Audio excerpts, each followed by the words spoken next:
Good morning mga kabayan.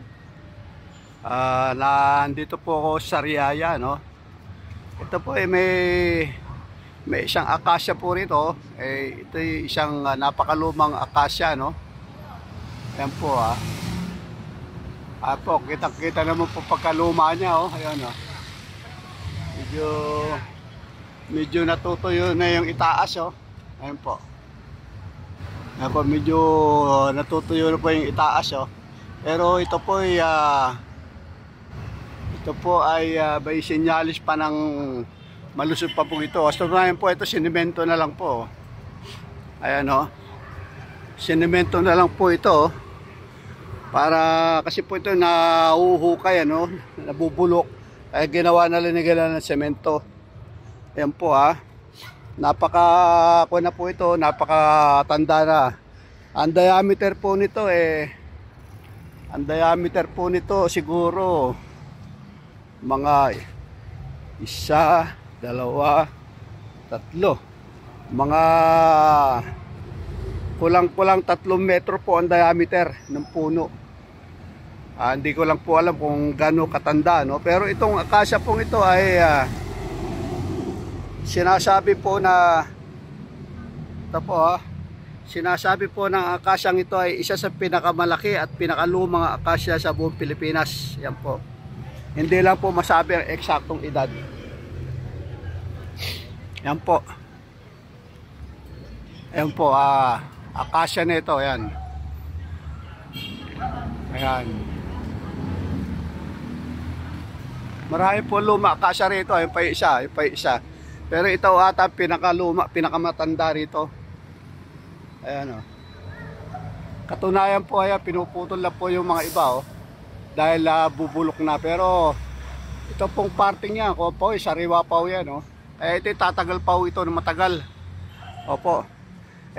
Itong sinasabing akasyang ito ay naging saksi o naging kabahagi ng mga lumang kasaysayan. Pwedeng noong panahon ng Kastila, Giyera, ano po. Yan po.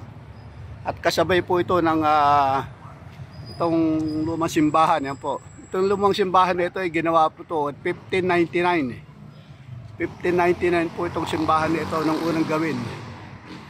Ano? Ayan po, isa sa mga saksi, yan pong palm trees na yun, napakataas na po. Mag-isa lang po yan, mag-isa. Naging saksi rin po yun ng mga lumang kasaysayan, yan po.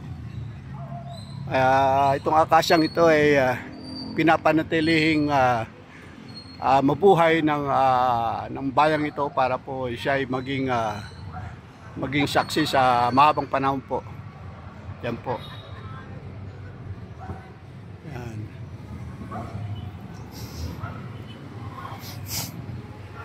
Ganyan po kalaki ito. Ayan po.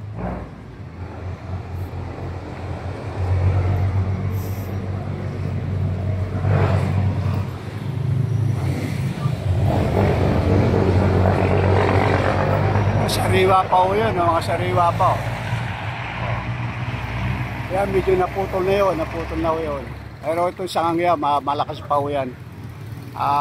Estimate ko rito, tatagal pa o ng mahabang panahon. Ito po ang Sariaya.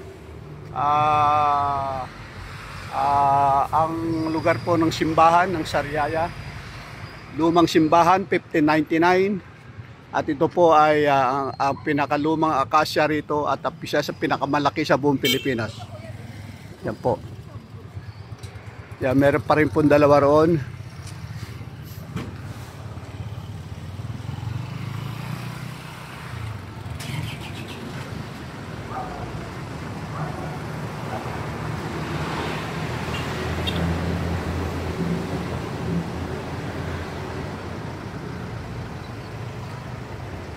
Sige po mga kasama at ay maraming salamat at mabuhay po kayo.